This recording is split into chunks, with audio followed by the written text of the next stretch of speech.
हमर मिथिलानी विभोर हो छे दुल्हा के रूप देख कर आहे घोलवा छमकावत आवे जय हो श्यामला पहुना सखी है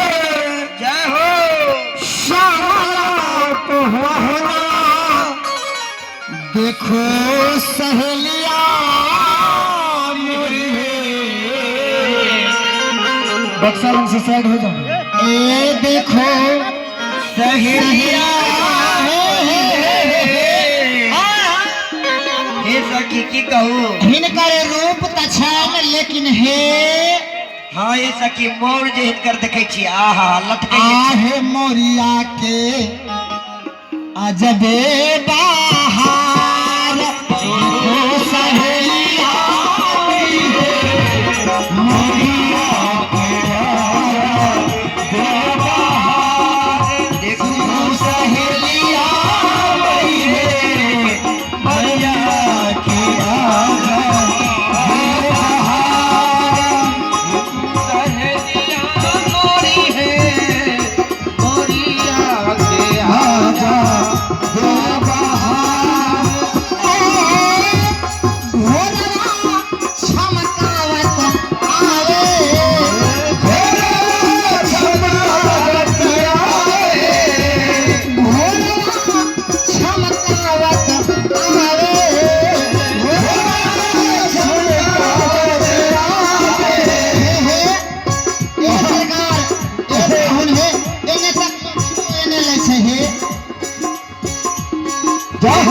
श्यामला पहुना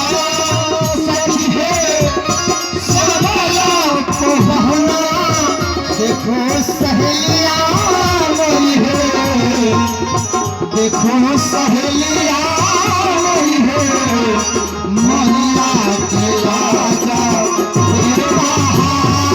देखो सहेलिया मोरी है मोरिया के राजा